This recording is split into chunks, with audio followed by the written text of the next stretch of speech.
Christmas lights covered the house, but no light reached the heart of Grandma Alina. At 78, Alina stood quietly near the kitchen door. Her thin hands folded, her back slightly bent, not from age alone, but from years of being ignored. This was her son Daniel's house. Once, she had rocked him to sleep here in her arms when the walls were bare and cold. Tonight, the house was loud. Laughter echoed, music played, glasses clinked. Daniel's friends filled the living room, dressed in expensive coats, holding wine glasses that cost more than Alina's monthly food. Daniel's wife, Melissa, moved around the room like a queen hosting a palace party. She wore a red Christmas dress, smiling wide, but her smile never reached Alina. "Mom, stay out of the way," Daniel whispered sharply as he passed her. "Don't embarrass us." Alina nodded. She always nodded.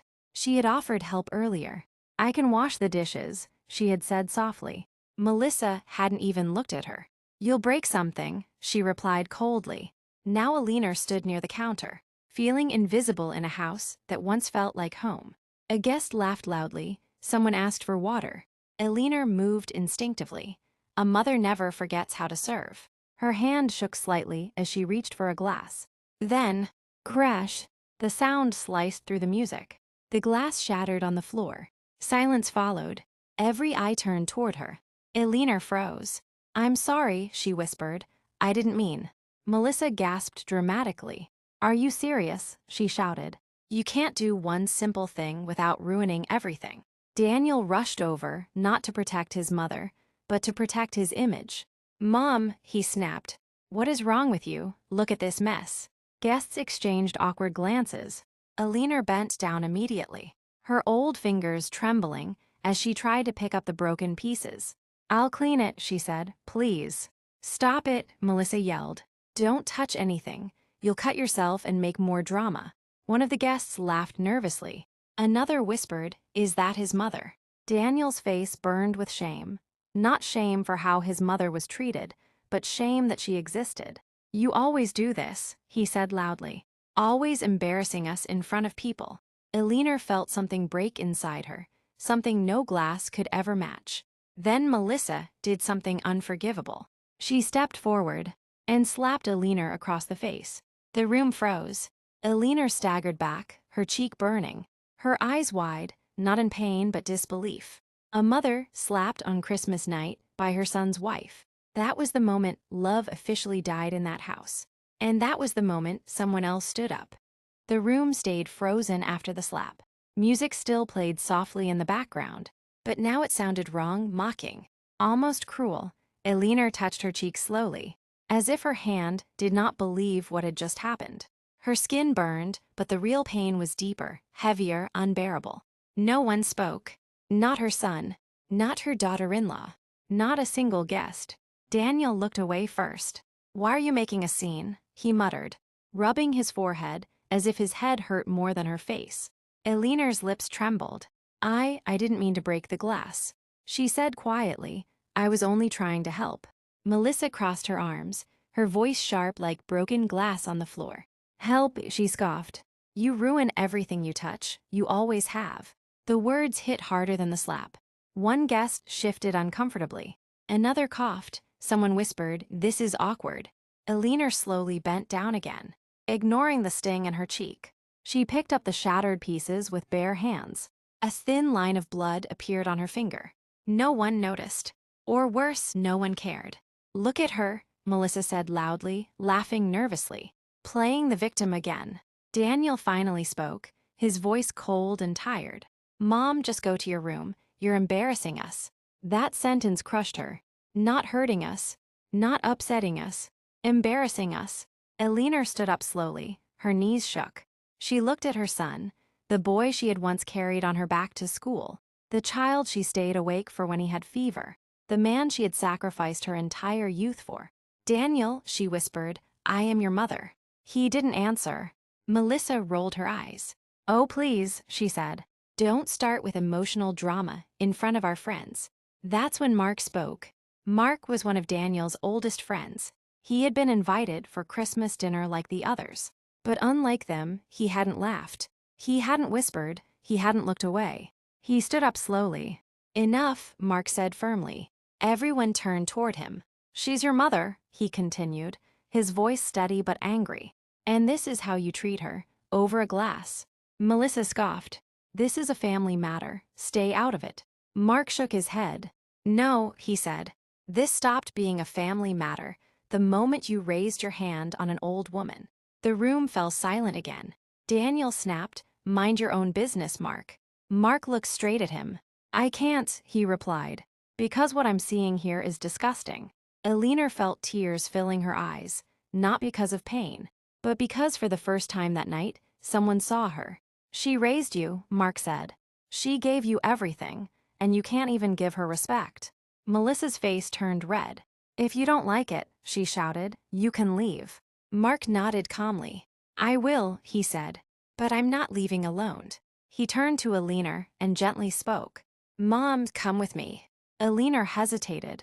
I don't want to cause trouble, she whispered. Mark bent down slightly to her level. You're not the trouble, he said softly.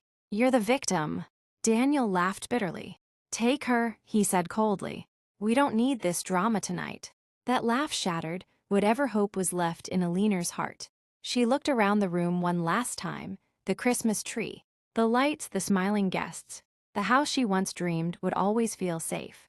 It wasn't her home anymore. With trembling steps, Alina walked toward the door. Mark opened it for her. Cold winter air rushed in. But for the first time that night, it felt easier to breathe. Behind her, the door closed. And with it closed the last chapter of her life as their mother. What she didn't know was this: that broken glass would soon shatter their entire future. The night air was freezing, but Alina didn't feel the cold. She walked slowly beside Mark, her steps unsure, her hands shaking, not from the weather, but from the weight of everything she had just lost. Snow crunched under their feet as they reached his car. Take your time, Mark said gently as he opened the door for her. Alina sat down carefully, holding her purse close to her chest like it was the last thing she owned in the world. When Mark started the engine, silence filled the car. Then suddenly, Alina broke. Her shoulders shook. Silent tears rolled down her wrinkled face. She didn't cry loudly. She cried the way old people do, quietly, painfully, as if even crying required permission. I raised him, she whispered. I fed him with my own hands. Mark swallowed hard. I know, he said softly. Inside the house they had left behind, laughter returned. Music grew louder. Melissa lifted her glass. Well, she said with a fake smile, that drama is finally over. Some guests laughed awkwardly. Others nodded, relieved that the uncomfortable moment had passed. Daniel forced a smile too. Sorry about that, he said. You know how old people are. Those words, old people, would haunt him one day. Back in the car, Alina stared out the window as the city lights passed by. I sold my jewelry for his education. She continued quietly, as if confessing to the night itself. I worked in other people's houses, so he wouldn't have to. Mark's hands tightened on the steering wheel. And tonight, she said, her voice cracking, I wasn't even worth a glass. Mark stopped the car at a red light. He turned to her. You are worth more than that entire house, he said firmly. Alina smiled sadly. They used to call Mammy, she whispered. Now I am just an embarrassment. The light turned green. The car moved again. At Daniel's house, the party continued, but something felt off. A guest leaned toward Daniel. Are you sure that was okay? He asked quietly. She seemed really hurt. Daniel shrugged. She always exaggerates. Melissa laughed. She'll come back tomorrow, she said confidently. Where else will she go? They didn't know that Alina was already somewhere. She felt safer than she had in years. Mark's apartment was small, simple, and warm. He helped Alina inside and made her sit on the couch. Stay here, he said. I'll get you some tea. She looked around. There were no Christmas lights, no decorations, no luxury. But there was respect. When Mark returned with the tea, Alina held the cup with both hands. Why are you doing this? She asked. Mark sat across from her. Because, he said, someone once helped my mother when no one else would. Alina's eyes widened. She never forgot that kindness, he continued. And neither did I.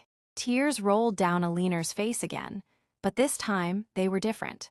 For the first time that night, she didn't feel useless. She felt human. Across the city, Daniel laughed with his guests, unaware that every cruel word spoken that night was being quietly written into fate. Because humiliation has a way of returning, and when it does, it never knocks. Morning arrived quietly. No Christmas music, no laughter, only the dull ache of yesterday hanging in the air. Eleanor woke up on Mark's couch, wrapped in a warm blanket. For a moment, she forgot where she was. Then reality returned, slowly, painfully. She sat up and looked around. This wasn't her son's house, and somehow, that realization hurt less than she expected. Mark was already awake. He stood in the small kitchen, making breakfast. The smell of toast and tea filled the room. "Good morning," he said gently. "I hope you slept a little." Eleanor nodded. "Better than I have in years," she replied honestly. Meanwhile, across town, Daniel woke up with a headache and a strange emptiness. The house was quiet, too quiet. He walked into the living room and saw the broken glass still lying in the corner. No one had cleaned it. For a brief second, guilt touched his heart. Then Melissa walked in. "Why is this still here?" she snapped. "Tell the maid to clean it." Daniel looked at the floor. "She always cleaned it," he said absent-mindedly. Melissa froze. "Who?" she asked. Daniel didn't answer. Eleanor had always been there, cooking, cleaning, fixing things quietly. And now she wasn't. At Mark's apartment, Eleanor folded the blanket neatly. "I shouldn't stay long," she said softly. "I don't want to be a burden." Mark turned toward her, his voice firm but kind. "You're not a burden," he said. "You're family here." The word family made her eyes fill with tears. Back at Daniel's house, Melissa scrolled through her phone. "She hasn't called," she said. "I told you she'd come crawling back." Daniel's phone buzzed. A message from one of his friends who had attended the party. "That was hard to watch last night. You really shouldn't have let it go that far." Daniel felt a flicker of anger. "They don't understand," he muttered. But deep down, a voice whispered, "They do, you just don't want to listen." At Mark's place, Eleanor sat at the small table, sipping tea. "I don't have much," she said quietly. "But everything I have, I earned." Mark listened carefully. "You should rest," he said. "And when you're ready, we'll talk about what you want next." No shouting, no humiliation, just patience. Daniel, however, was growing irritated. He called Eleanor's phone. It rang, and rang. No answer. "See," Melissa said smugly. "She's being dramatic." Daniel hung up, but unease settled in his chest. That evening, Eleanor stood by the window at Mark's apartment, watching people walk by with gifts and smiles.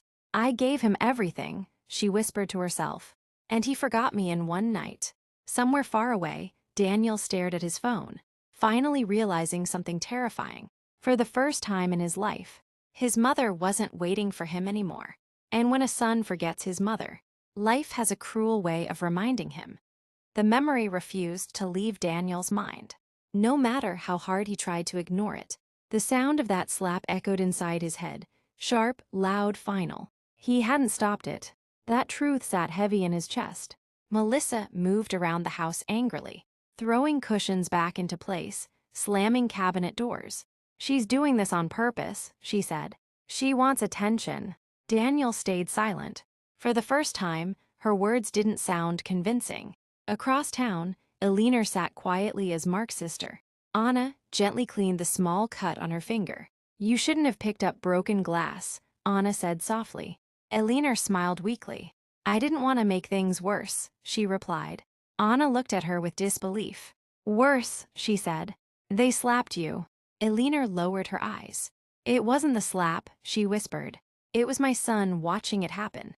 That sentence hurt more than any wound. At Daniel's house, the doorbell rang. Daniel opened the door to find his sister, Laura, standing there. She had heard about the party from a mutual friend. "What did you do?" Laura asked immediately. Daniel sighed. "It wasn't that serious." Laura's eyes filled with anger. "You let your wife hit our mother," she shouted. "On Christmas." Melissa stepped in. "She broke a glass," she said coldly. "And she deserved." "Stop," Laura snapped. "Just stop." Laura turned to Daniel. "She carried you for 9 months," she said. "She worked herself sick for you, and you let this happen." Daniel's voice trembled. She embarrassed us. Laura stared at him in disbelief. You embarrassed yourself, she said. She turned and walked out, shaking her head. That was the moment Daniel understood. He had lost more than just his mother that night. At Mark's apartment, Alina stood by the mirror, touching her bruised cheek. I didn't raise him like this, she whispered. Mark stood behind her. You raised him to survive, he said. But you forgot to teach him gratitude. Alina sighed. I don't hate him, she said. I just don't recognize him. Later that night, Daniel tried calling Alina again. Straight to voicemail. He sent a message. Mom, let's talk. No reply. The slap had done what years of neglect could not. It had ended something forever. Not loudly, not dramatically, but completely. And somewhere deep inside, Daniel felt it. The terrifying realization that some relationships do not heal. They simply end. The truth has a strange way of spreading. Quietly, relentlessly. By the third day after Christmas, whispers had reached places Daniel never expected. Friends who once laughed easily around him now spoke carefully, or not at all. At work, his manager called him into the office. Everything okay at home? He asked gently. You seem distracted. Daniel forced a smile. Just family stuff. But family stuff had a way of following him everywhere. That evening, Mark received a phone call. It was Daniel. Mark stared at the screen for a long moment before answering. Yes, he said calmly. Where is she? Daniel demanded. You had no right to take her. Mark took a deep breath. She left, he replied. I didn't kidnap her. Daniel's voice rose. She's my mother. Mark's tone hardened. Then you should have acted like a son. Silence followed. Daniel clenched his jaw. She's confused, he said. She doesn't understand. Mark laughed bitterly. No, he replied. She understands perfectly. That's the problem. At Mark's apartment, Alina listened from the other room. She hadn't wanted to hear, but some truths are impossible to avoid. She wants to come home, Daniel said weakly. Mark looked toward Alina's room. She doesn't feel safe there, he said. Daniel scoffed. Safe? She's being dramatic. Mark's voice dropped, sharp and clear. She was slapped, he said. And you did nothing. That sentence landed like a hammer. Daniel swallowed. That was my wife, he muttered. What was I supposed to do? Stand up, Mark said. Just once. The call ended without goodbye. Alina stepped out slowly. I didn't want to cause problems, she said softly. Mark shook his head. You didn't, he replied. You exposed them. Across town, Daniel sat in the dark living room, replaying every word. Stand up. Just once. He poured himself a drink, hands shaking. For the first time, guilt outweighed pride. Meanwhile, Mark invited Alina to sit with him. There's something you should know, he said carefully. You don't have to go back. Alina looked at him, surprised. I have no home, she whispered. Mark met her eyes. You have a choice, he said. That night, Alina wrote in her old diary. I spent my life giving. Tonight, I will learn how to choose. The truth had been spoken. Not loudly, not by many, but by one voice. And sometimes, one voice is enough to change everything. Alina stood at the doorway of Mark's apartment, holding her old handbag in both hands. Inside it were her documents, a few photographs, and a lifetime of memories, nothing more. I don't want to stay where I'm not wanted, she said quietly. Mark looked at her, surprised. You are wanted here, he replied. But I understand, you need space to breathe. She nodded. I need to walk forward, she said, even if I don't know where the road leads. Mark didn't argue. Instead, he grabbed his keys. Then I'll walk with you, he said. They drove to a small lawyer's office on the other side of town. Alina had asked Mark to take her there that morning. The lawyer, Mr. Harris, looked at Alina with kind eyes. How can I help you, Mrs. Alina? He asked. She straightened her back. I want to make things clear, she said. Before it's too late. Daniel was at work when he received the message. Your mother visited a lawyer today. His heart skipped. He tried calling her again. Voicemail. At the lawyer's office, Alina spoke calmly. I own everything, she said. The house, the savings, the land. Mr. Harris nodded. And you want to? Alina looked at Mark. He protected me when my own family didn't, she said. I want my wealth to go to the one who showed me kindness. Mark froze. No, he said quickly. You don't owe me anything. Elinor smiled softly. This is not payment, she said. This is choice. Outside, Daniel's hands trembled as he drove home early. Melissa noticed immediately. What's wrong? She asked. She went to a lawyer, Daniel said. Melissa laughed. She's bluffing. But doubt crept into her voice. That evening, Elinor packed the rest of her belongings from Daniel's house, with Mark by her side. Daniel wasn't home. Melissa watched silently as Elinor walked through the rooms one last time. This was once my home, Elinor said softly. I hope it brings you happiness. Melissa said nothing. Elinor paused at the door. I forgive you, she said, but I will not stay. She walked out, walking away from her own son, walking forward with someone who had once been a stranger. Sometimes, family is not blood. It's respect. Night fell quietly, but inside Elinor, a storm raged. She lay on the bed, in the small guest room Mark had arranged for her. The room was simple, white walls, a small lamp, a folded blanket at the foot of the bed. No luxury, no fear either. Her eyes stared at the ceiling as memories replayed over and over again. Daniel's first steps, his first word, the nights she stayed awake praying for his future. And then, the slap. Elinor turned to her side, pressing her hand against her chest. I failed, she whispered into the darkness. I failed as a mother. In the living room, Mark sat awake too. He hadn't turned on the lights. He knew some pains demanded silence. He thought of his own mother, how close she had come to being forgotten before someone helped her. Some wounds look small to the world, but to the one carrying them, they bleed forever. Across town, Daniel couldn't sleep either. Melissa was already snoring beside him, turned away. Daniel stared at the wall, his mind trapped in a loop. Why didn't I stop it? Why didn't I speak? He remembered Elinor's face, shock, pain, disbelief. For the first time, fear entered his heart. Not fear of losing money, not fear of losing comfort, fear of losing his mother forever. He sat up suddenly and checked his phone again. No messages, no missed calls, just silence. And silence can be crueler than anger. Back at Mark's place, Elinor quietly got out of bed.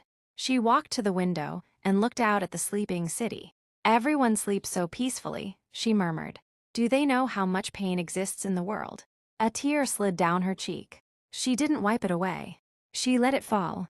That night, Elinor made a decision. Not out of anger, not out of revenge, but out of clarity. She would never again beg for love that should have been freely given. And in another house, Daniel lay awake, finally understanding. Some nights don't pass. They change you forever. Morning light entered the room softly, as if it didn't want to disturb Elinor's thoughts. She sat at the small table with a cup of tea, her hands steady for the first time in days. The pain was still there, but it was quieter now, like a wound that had stopped bleeding and started healing. Mark joined her. You didn't sleep much, he said gently. Elinor nodded. I slept enough, she replied. When you stop lying to yourself, you don't need much rest. Later that day, they returned to the lawyer's office. Mr. Harris listened carefully as Elinor spoke. There was no anger in her voice, no trembling, only certainty. I want my will rewritten, she said. Completely. Daniel, meanwhile, was pacing his living room. Melissa sat on the couch, scrolling through her phone, pretending not to worry. She wouldn't do that, Melissa said. She's emotional, not stupid. Daniel stopped. Don't talk about her like that, he snapped. Melissa looked up, surprised. That's new, she said coldly. Daniel didn't answer. At the lawyer's office, Elinor signed document after document. Her house, her savings, her investments, everything she had built through sacrifice. Mr. Harris paused. Are you certain? He asked kindly. This decision cannot be undone easily. Elinor picked up the pen again. I've never been more certain in my life, she replied. Mark looked away, uncomfortable. This isn't necessary, he said quietly. I didn't help you for this. Elinor placed her hand over his. You helped me remember my worth, she said. This is not charity, it's justice. The final signature was placed. The will was sealed. Across town, Daniel's phone rang. Unknown number. Mr. Daniel, a calm voice said. This is Mr. Harris, your mother's lawyer. Daniel's heart raced. Yes, he replied. I'm calling to inform you that your mother has legally updated her will. Daniel swallowed hard. And, he asked. There was a pause. You are no longer the primary beneficiary. The room spun. Daniel sat down heavily. Melissa's eyes widened. What does that mean? She whispered. Daniel ended the call slowly. It means, he said quietly, we lost everything. At that exact moment, Alina stepped out of the lawyer's office into the sunlight. She closed her eyes and breathed deeply. For the first time in years, her future belonged to her. The world outside gleamed with Christmas lights, but Alina's heart felt brighter than any decoration. She had left behind the house that had once been her sanctuary and had been turned into a cage. She had left behind a son who forgot her and a daughter-in-law who humiliated her. Now everything she owned, the savings, the land, the house, was given to someone who had shown her compassion when her own family failed her. Mark. Mark was shocked when she handed him the documents. I can't accept this, he stammered. This isn't charity. I helped because it was the right thing to do, not for reward. Alina smiled gently. This isn't a reward, she said. It's justice. I gave my wealth to someone who saw me, not as an inconvenience, but as a person that is worth more than gold. Mark looked down at the papers, overwhelmed. Are you sure? He asked. Alina's gaze was unwavering. I've never been more sure in my life, she said. Kindness deserves more than words. It deserves trust, and I trust you. Across town, Daniel tried to process the news. His mother, the woman he had taken for granted, had chosen another path. His wealth was gone, the house, the savings, everything.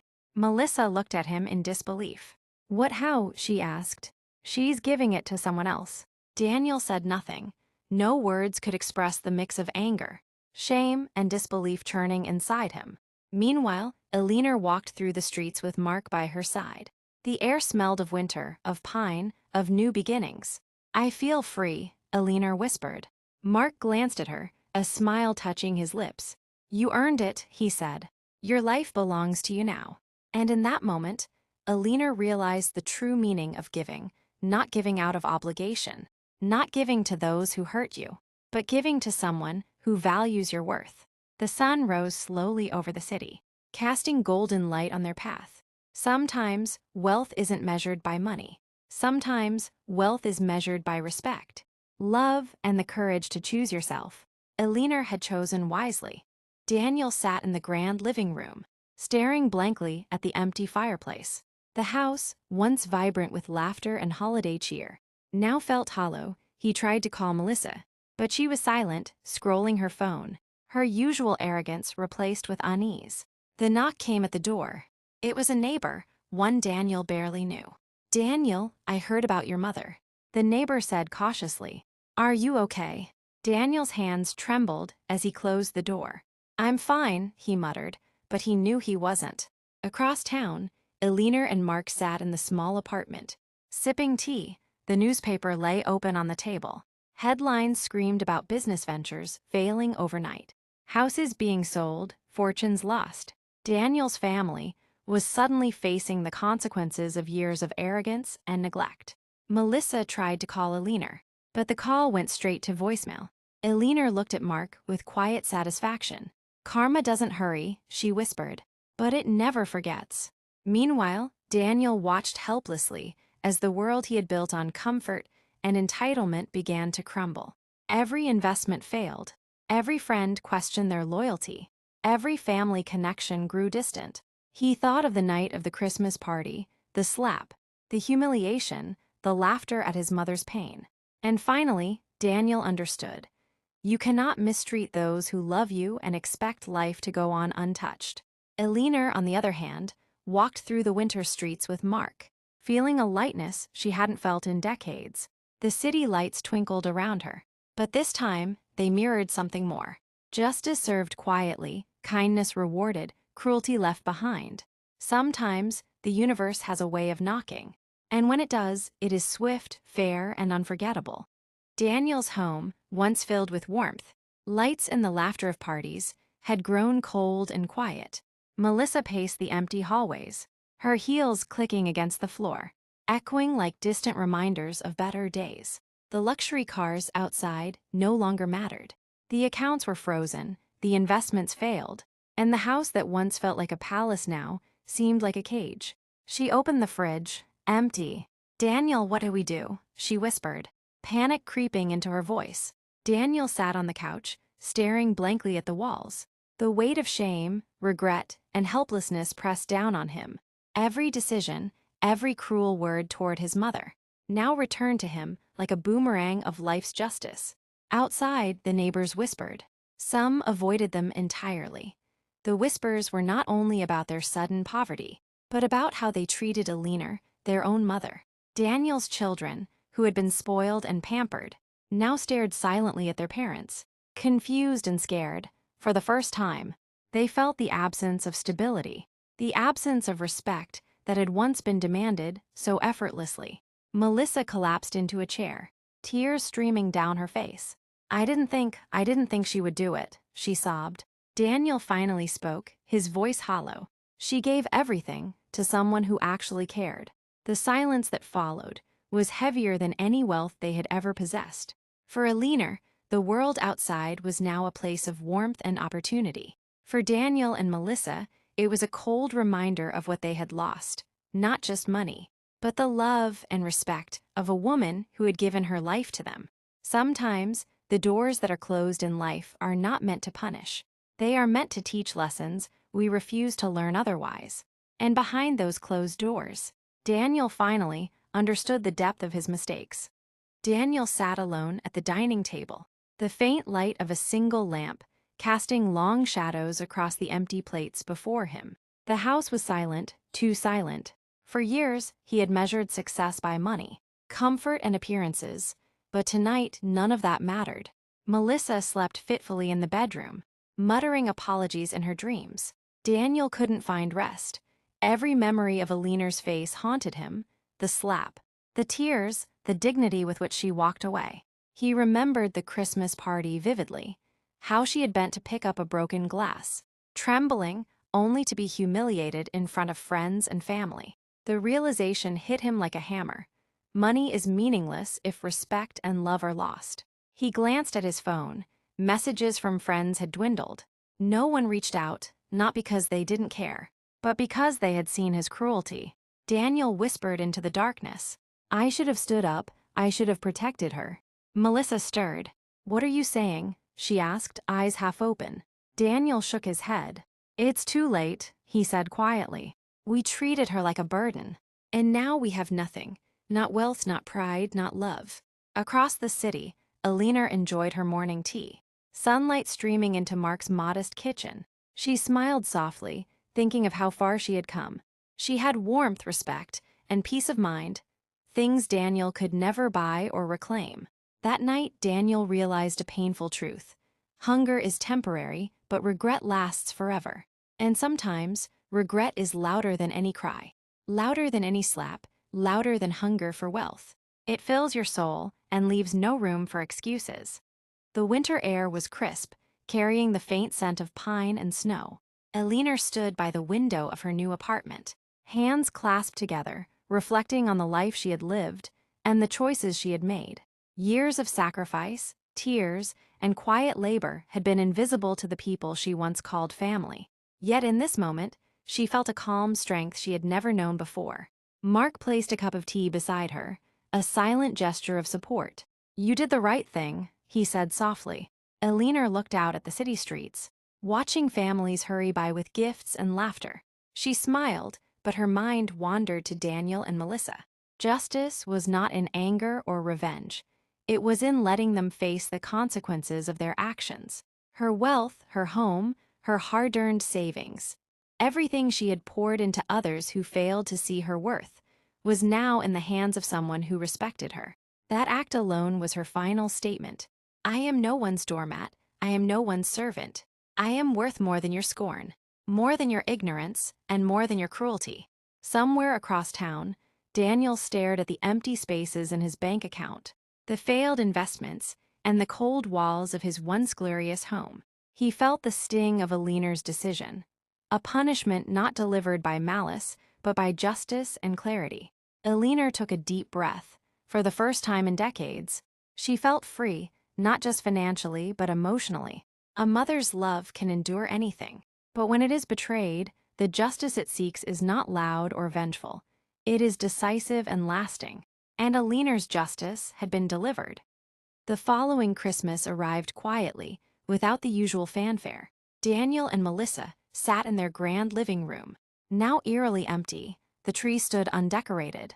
The lights were dim, the house was theirs, but the warmth was gone, no laughter, no joy, only echoes of regret. Daniel picked up his phone, hoping, praying for a message from Elinor. Nothing. Melissa tried to smile, but it faltered. For the first time, she understood the cost of cruelty and arrogance.